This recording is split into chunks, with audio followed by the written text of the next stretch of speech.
Hi, welcome back to my channel. Hey, y'all. This is Real Reactions, Real Reviews with Shar. Thank you for coming by, and you know why I am here, baby. I am here for my review of The Color Purple. I went to see it today, Christmas Day, with my daughter. We went to the 10 o'clock show. And when I tell you, y'all know since this summer, if I could put a little blip of my video from this summer, the review, the trailer made me boo-hoo like a baby. And to see it on screen was, as everybody says, chef's kiss. So welcome back to my channel. If you're not subscribed, please like, comment, share, and subscribe, and thumbs up my channel so that you can come back for more with real reviews and real reactions with Shar. Now, let's get to it.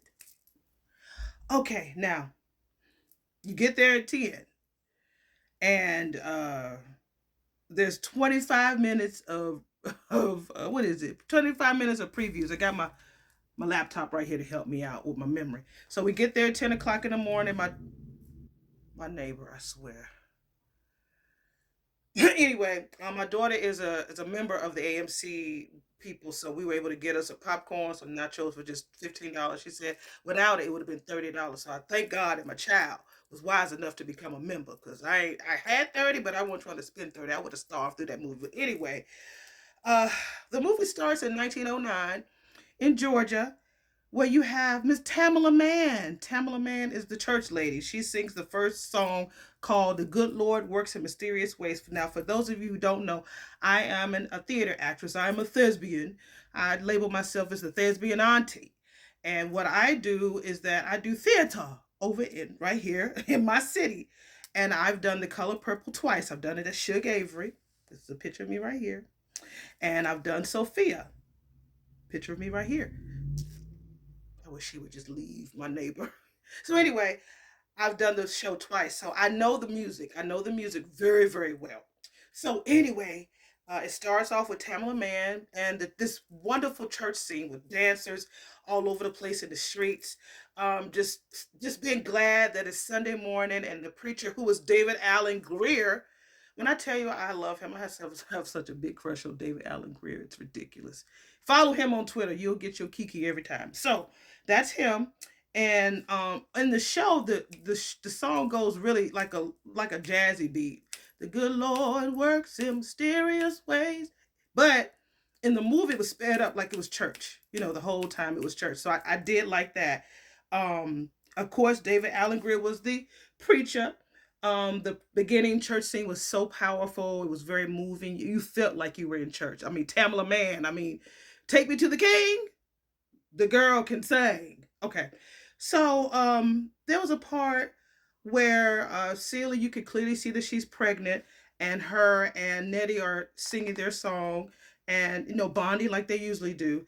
And so there's a part where Celia is talking to her mom, and her mom is the amazing Aunjanue Ellis. She is brilliant. That girl is working. I saw a lot of previews with her being in maybe one film or maybe two. So she's working. She's busy. Okay. And this was a surprise to me. As Celie was laying on the bed. Oh, I forgot to say, this is a spoiler alert for those of you who haven't seen the movie yet. I'm going to put that somewhere, highlights and stuff, that this is a spoiler alert. I'll put it in the title too. But anyway, Whoopi Goldberg was in the movie. Whoopi. I heard that her and Oprah was having some issues. I don't know what that's about. But anyway, Oprah played the midwife and helped deliver Adam. That was Celie's baby boy. So she helped deliver Adam. I thought that was really good for them to put her in the play, because there was a lot of controversy regarding the stage, the Broadway production of it, that they didn't really ask her for any advice or her input or anything. But that's just pure gossip. I don't know, but that's what I heard. Anyway, she delivers Adam, and to me, I looked at that as being her passing the torch, her being the original Celie back in 1985, like the way that Oprah likes to remind us every time she's on the TV. Oprah, yes. 1985 was when the first Color Purple was on screen. And to me, it made it feel like to me that as the current Celie was actually pushing out the new story, and that the other Celie was there to deliver. And once she had Adam, she gave her the baby. And that was it. We ain't seen Whoopi no more. And then we see fine, it wasn't Mr., it was their Paul playing the banjo. And as then they also skipped and they showed Mr. Coleman Domingo playing the banjo, and he was following Nettie. Nettie was on her way to school or something like that, or from school. I don't know. Nettie, like, no, okay, Mr. was flirting with Nettie as she was walking. And to me, it made it seem like that she liked the intention that Mr. was giving her. Until he talked about her feet. Because there's a little song that he sings about. She said, "Oh, I ain't got no good feet. They got blisters and corns, and they all cut up and look like little chicklets." And that's what she said. And they got blisters on them and everything. And I'm a tomboy. And that's what she decided that she didn't like the flirt no more because he talked about her feet. Girl, you knew you liked the way how Mister was talking to you. Girl, please.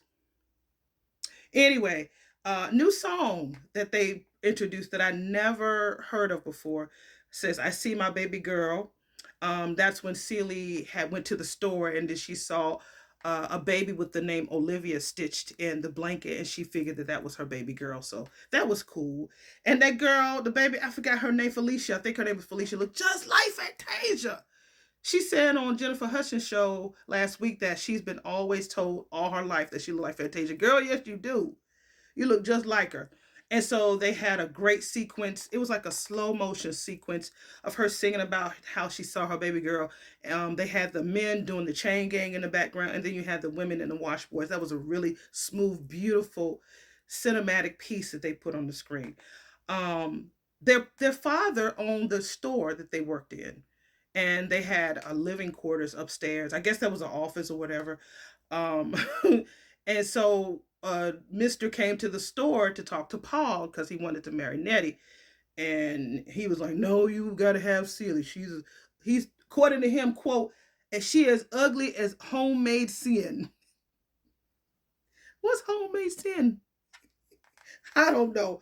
Um, I thought they would lived above the store, but I think they also had a house too. We go on with the story. According to my notes, Celie and Nettie talks about Suge being a loose woman because Suge's picture is there at the house, at Mister's house. No, no, let me rewind that. They overheard Paul talking to Mister about Suge. And so Celie was like, "Who is Suge?"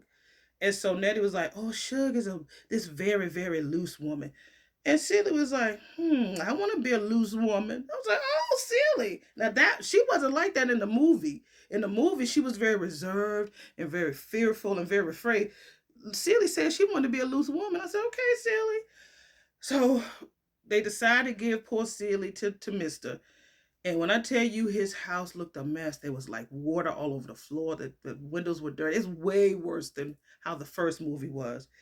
And so we hear that he has three children. Of course, Harpo is one of the kids, and they come down the stairs looking all mean at Celie. And so the kitchen itself, you can hear the bugs just buzzing around, pots and stuff. It just make you want to throw up. Whew. Okay, now we see Suge Avery's picture. It just has Suge on the side, and she's beautiful. They take a little like a quick montage of her taking a picture with a fan, and then it shows. I think she's on a train, and she kind of wiggles is in black and white, and then it goes back to the picture, and you see Suge wink her eye at Celie through the picture. I thought that was cute, and the sex scene was really tamed in this particular film. Instead of them showing him on top of her, you can hear the banging of him doing what he was doing to her in bed. But you saw like the headboard of the mattress, the top part of the mattress, and the pillows. And by the time they panned around, he had rolled off of her. And you know how men do when they finish, honey. They well, he didn't do. Did he? Do? Yeah, he probably did. Most men do. Anyway, but the sex scene was to me was very classy. It didn't really show them doing it really anything. You just had to use your imagination of what was done. So he told them after he finished, it was the next day.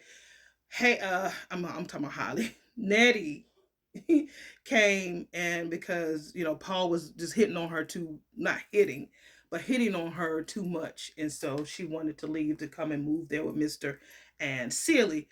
So he was like, "Look, long as y'all do all this cleaning up before you do whatever, because I'm going to town. I'll be back." So Nettie wanted to take Silly walking. Silly was like, "Girl, we gotta take care of this cleaning. We got this wood we have to chop up." He said he gonna be back soon. Nettie was like, "Girl, let's just go walking." So they have this new song. That sounded like a Motown song. "Keep It Moving." That's the name of the song that Nettie had sang first, and then Silly joined in with her in harmony, and it was real cute. It was very like an ocean and this beautiful trees and everything. That was really really cute. But it had a Motown. To me, it gave me Lion King ish, you know. Okay, so I said Nettie knew she was wrong. I felt that Nettie knew she was wrong because Celie and her should have done them chores before they left anyway. Um, so nighttime came. So Mr. sitting on the front porch playing his banjo. So Nettie walks by him in her nightgown. Now to me, it seemed like the nightgown was a little see-through to me. Anyway, she went to bed. So his nasty ass put the banjo down and go on upstairs and open the door and try to get in the bed with Nettie. And she's like, "Oh, what are you doing in here? It's his house. He can go in any room he damn well please." But anyway, he says this phrase: "A possum can't run for a possum can't run from a big dog." So I thought that was a cute little line. That's not in the script, but I thought that was cool.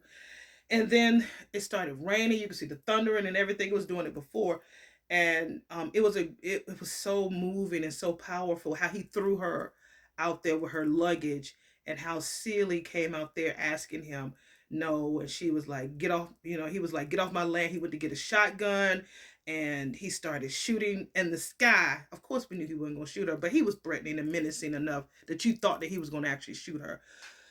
But thank God he didn't. That girl was running. I'm sure they slowed it down, but they showed that baby Nettie was running her little feet off in the mud with no shoes on. And Post Seeley was out there in the mud too, with no shoes on, with a thin little nightgown on. I said, bless her heart.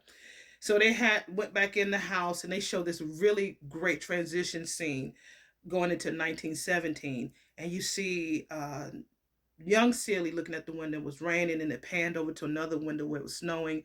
Then it panned the whole room, and then you saw Fantasia enter in the year of 1917 as the older Celie. Um, and so you can see, well, they, of course, during the running scene, you hear Celie asking Nettie to write me, write. She said, "I'll write you every day. Nothing but death can keep me from it." Once one of the most epic, lines from the movie and from the book and stuff. So the mailman comes in the current of Fantasia 1917 year, and they show Mr. going to the mailbox to check the mail. And so she was checking. He said, "I told you don't be looking over here." So as she goes in, you can tell that he takes one of the letters and hides it in his breeches, which is good. I'm glad that they showed that, because in the original, you don't see that he hides it, but we see it now that he actually hid it and kept all the letters. And so we meet Sophia. Sophia comes up there all in love with Harpo. Harpo loves her too. They're wondering where he is, and he's in one of the drinking bars. So she goes down there and meets him. And the strange thing that's on the sign, because she wasn't supposed to be there, it's supposed to be all men. So she walks in there, and the man said, "Don't you see the sign on the wall?" And she said, and it says, "No fighting, no killing, no women, no chilling." No fighting, no killing, no women, no chilling. So she's pregnant. Of course, she's a woman. She's a fighter. So the strange thing about it that her and Corey, Danielle and Corey, they went to Juilliard together, so they thought it was a great full circle moment that they were together in this film as husband and wife. Well, anyway, he loves her, and so her and Mister have their little conversation. He want to know who the pappy. He was like, "Harpo is, and my family got money. I know Harpo ain't got no money. You ain't got to worry about that. I can stay with my sister. I ain't got to stay with Harpo." So they fuss and get through their little thing. So we see Mr. Sleep in his house, and then you hear all this banging. Well, Harpo has built a whole house over a swamp. I'm like, how does Harpo build a whole house over the swamp? And Mr. never noticed it. I didn't think about that. Well, anyway, they get married and they're dancing at the wedding. She was already pregnant before they got married. So they got married. They did like a really cute dance scene at the wedding. Right after the wedding, Sophia bopped him on the head. Like a big ass knot, like right here. big knot. And so um that was funny. It was like literally right after the wedding, but he knew what he was getting into. So seeing Hell No was such a great. I like I said, I played Sophia, and I love how they built up Hell No. How Sophia and her sisters came together. They were one. You knew that the female power in this film was very very strong. Female empowerment in this movie was so strong, and I love that scene so much. So Hell No was absolutely great. And they sang it somewhat like the film. They added a little extras in there that I loved, but it was absolutely amazing. So then we transition to 1922 when Miss Sugar Avery arrives. So you see the sky getting dark, and all these birds just flying around crazy. Then they go through this song, this sequence called Sugar Avery's Coming to Town. Very different from the show, but it was still a great build up. You had the men getting their haircut, and the barbers, and you had the women talking about how much of a sinner she is, and hide your men, hide your wives, hide everybody, and so they didn't care. So, but Suge arrives, honey, just sweating, had all this sweat right here, just drinking, and just a mess. But she was cute though, had a little curls and everything. It was a very bebop style song, because it was 1920s. And because Celie had already developed this crush for Suge throughout the years, when she saw her, you could tell that she was so happy to see her, like she knew her the whole time. Because she saw her picture right there beside that bed when Mister was on top of her. They didn't say that line either. They didn't say he feels like he's using the toilet on me. That wasn't in this film. At least what I saw, it wasn't in that one. Neither was the line "You show is ugly." That wasn't in here either. I was very very surprised at that. Um, then you see Mister cook his breakfast. That's still from the original. All that burnt up toast and meat and stuff. And then you see Celie's version of breakfast, like grits and sausage and pancakes and eggs. Oh, orange juice. Anyway, that was in the movie, and with with Mister's breakfast, she said, "What you trying to do? Poison me?" But with Celie's breakfast, she killed that. That plate was empty by the time it came out that door, her door. Okay, so she wanted to get a bath, so Celie goes in there and helps her with the bath. And there's a song that Celie sings that talks about having a crush on this woman that she finally meets. And I love how they did it. Was the scene more from a regular bedroom scene to this big old record player, and it shows Shook Avery's name on it. It was so amazing how they did that. It was like the director said, he took us into Celie's imagination. We actually went there with her to see what she saw in her mind, and I thought it was brilliant. Um, I noticed that Suge back then. I mean, I even wore red nails too, so they had to make sure that she had the reddest fingernails on. Red was the color of sin when it came to us women. Lips.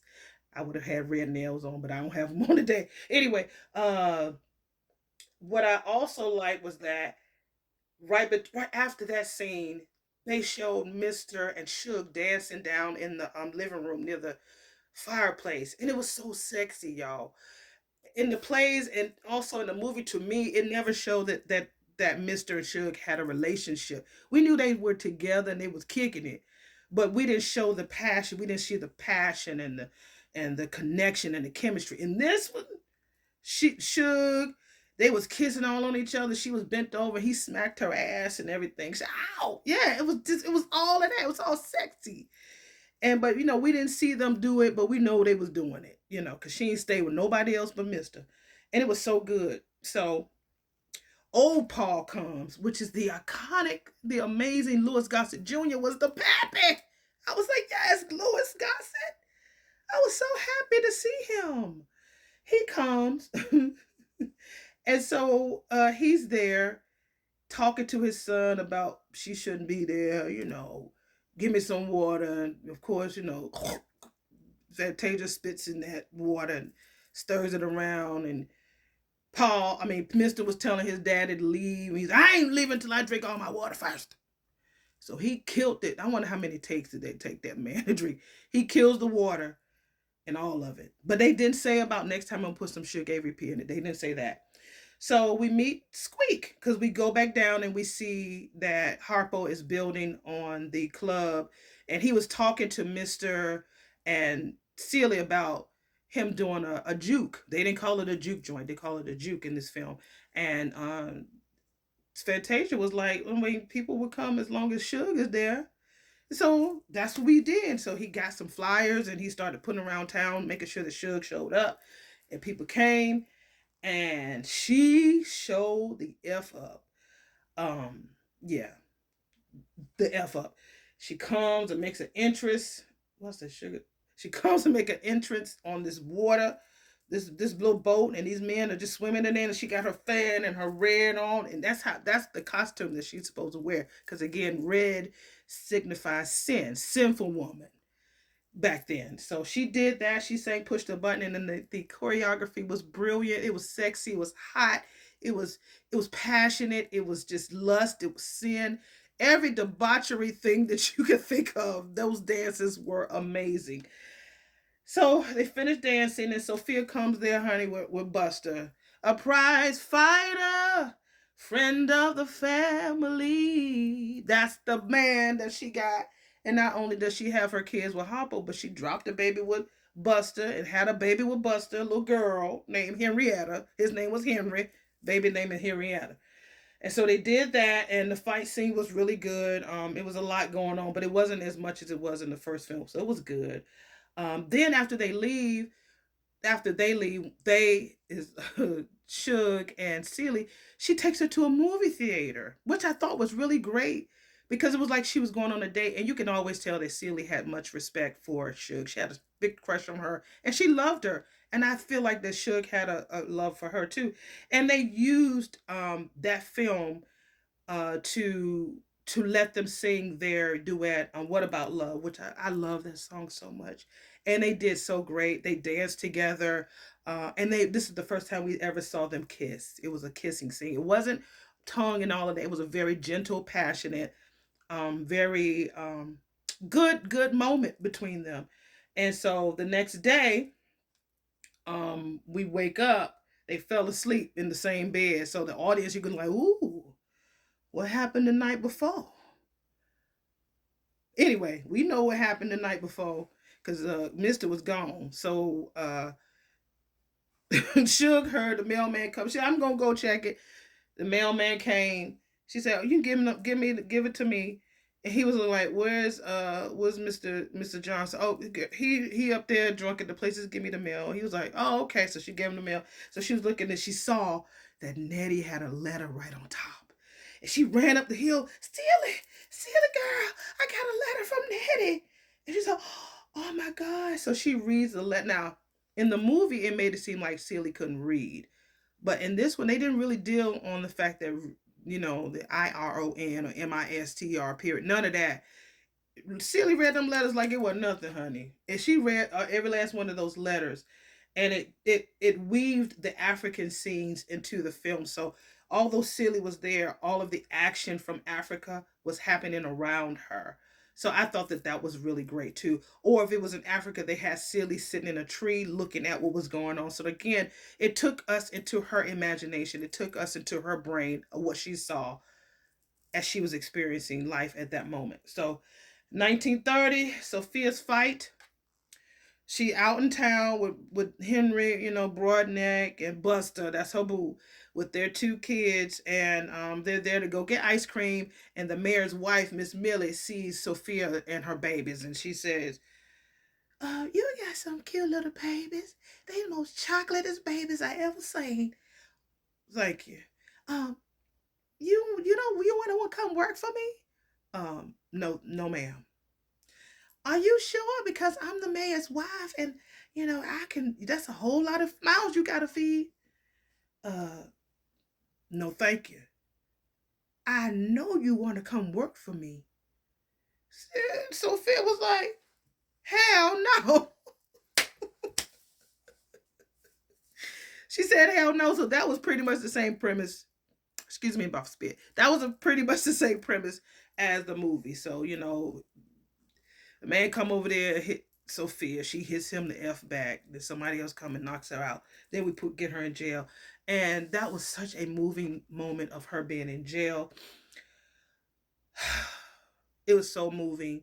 How she sat in jail, and it was very, very dark and dreary and just sad. And as she looks up, you could see that one of her eyes is red because she'd been punched in it and she had a bump on her chin. It was very sad. And as Celie is leaving the jail, because they have a moment, she's leaving. Celie, you could see a shift and a transition on how she starts to feel about life, and she sings her version of "Hell No," which was not in the original. 1937, 6 years. Sophia had been in jail for 6 years and still wound up working for the mayor's wife, Miss Millie. They do show a few abusive scenes. Suge arrives now with Grady, which is her new man, and Mr. and Celie ain't pleased with the fact that she got her husband, because when you came back, you supposed to come for us. You ain't supposed to bring nobody else. So they were at the table. This is the epic dinner table scene. And so, of course, everybody knows what happened. Suge tells Albert, which is Mr., that we leaving, we taking Celie with us. And she said, no, he said, no, you ain't. Yes, I am. And everything, all of that. So all of that was really great. But the most powerful part of that was when Sophia didn't want to eat, because Sophia hadn't really been eating. And when she heard Celie call Mr. some dead horse shit, a piece of dead horse shit, she laughed. And then she turned into tears right there. And then she said, every day, every week you came to visit me, and whenever you came to visit me, that reminded me that there is a God. So I thought that was beautiful. That was beautiful. And it's also interesting how Mr. ran after Celie. Like he needed her. And she cursed him. Ooh, she gave him the most yummiest curse. Mouth and spirit. Everything you done to me gonna be done to you. And it was 1945. He has this land that has been overtaken by beetles. Now beetles are not good for crops. It's like you can't make no money off of that. And the only way you can get rid of beetles is if you have to burn your land. And that's what he had to do. He had to burn it and destroy it. And so they arrive at Celie and Suge and everyone, Grady, and even Squeak, her. I forgot to mention her. Squeak was there earlier. Her and Sophia got into a fight at the bar earlier. Anyway, Squeak goes with them out of town. And so we get to Suge's house, and her house is immaculate. It looks like a castle. She was in Memphis, and she needed to go there to build, and she really did. She already has Celia her own room, baby, because she was like, my boo gonna stay with me. My boo gonna stay with me. So while she's singing Sister, which they didn't have in the play, but they had it in the film, I'm happy that they had Taraji sing that, because she sounded amazing singing Sister. Sister! You know that one. So Celia gets a call about her daddy passing, and she went to the funeral, and everybody was like this. The wife said, girl, after the funeral, meet me at the stove. So she came to the stove, and she gave her the deed, said, you know that wasn't your real pappy, right?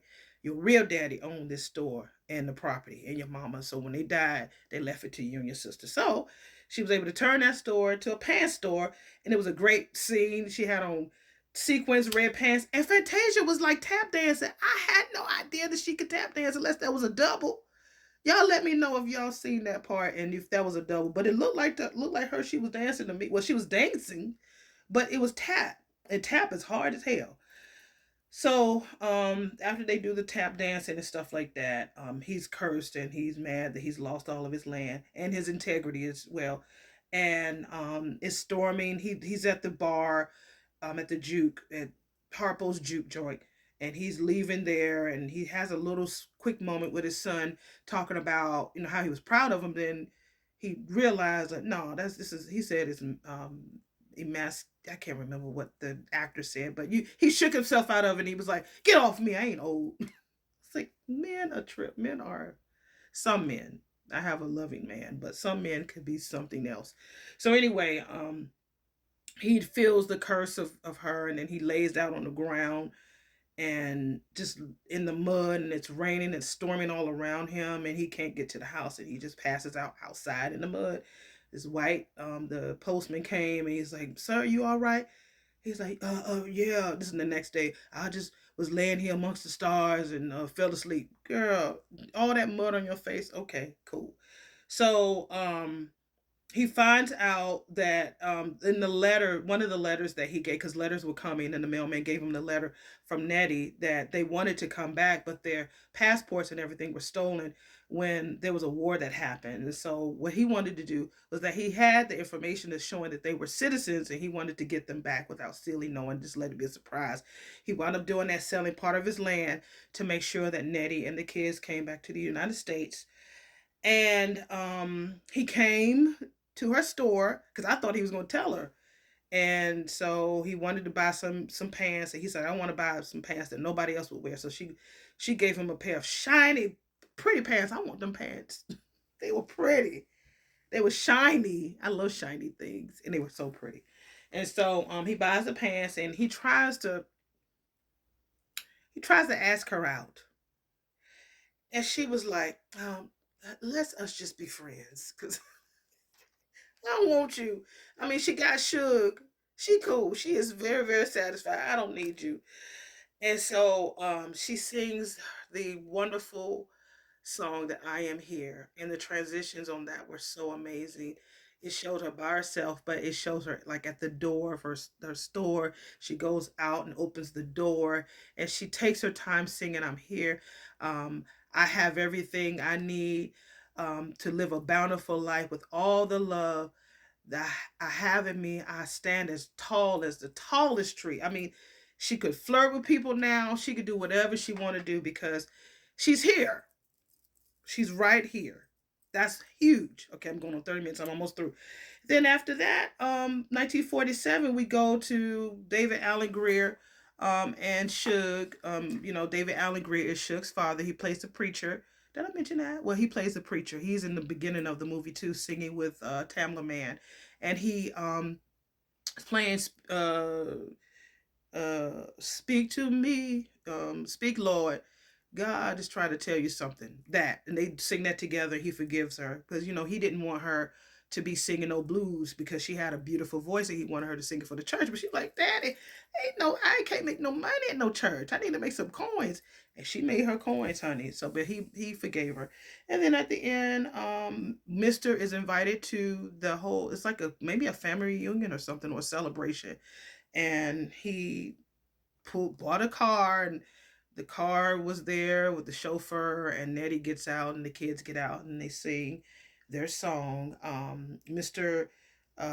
Nettie sings, they sing "The Color Purple," which is a beautiful song. I know that song is so beautiful. I'm not gonna sing it, but it's beautiful.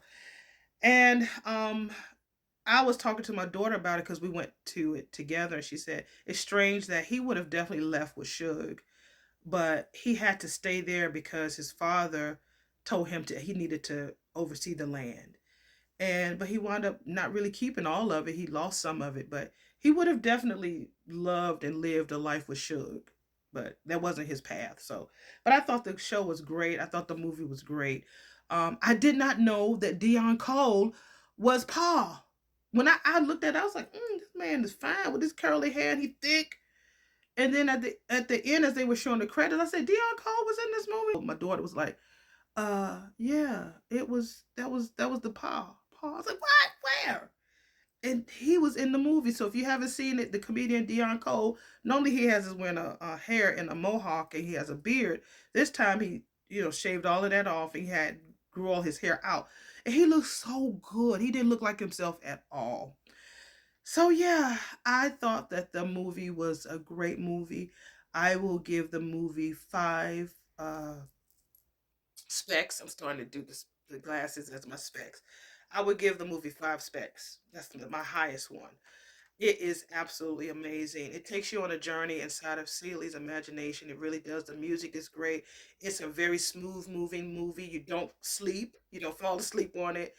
And it's worth it. It was worth the wait. I'm so happy that it came. I was hoping that the strike was not going to stop it from being put out. So I'm so happy, so happy that they did it, and it was brilliant. Now all of this press coverage about Taraji, I'm going to have my little say so about that after this, because I want to do a review about what she said and a reaction about what she talked about, because I do agree a lot of actresses and actors, especially of the people of color don't get the respect and the pay that we deserve. It's the same way for me as far as for theater. A lot of what I do is more volunteer. That's because I love it, and but I'm not trying to go to Hollywood. I'm not trying to do none of that unless they pay me right. And if I did do stage, I would do it overseas. I think overseas would treat us better than we do here. If I did it, I would go to London and do something. So I think that's my review. I'm going on 35, 36 minutes now. So thank you for coming by. Please don't forget to rate, comment, subscribe, and share, and thumbs up my channel. I give long reviews, as you can see. Sometimes I give a little nuggets, but I do them long because that's what I do. Thank you for joining me. Don't forget to come back for more. And if you want me to review another movie or something like that, let me know. And we'll see what we can do, okay? And thank you. I saw that I'm at 600 subscribers. Come on, I need 400 more to get to 1,000 so I can start monetizing, maybe. I have the views. The views are here. I just need the subscribers. So if you could share, do that, and then we can keep growing. Maybe I'll do some lives and see where we go. So, okay, Shar, hush. Bye.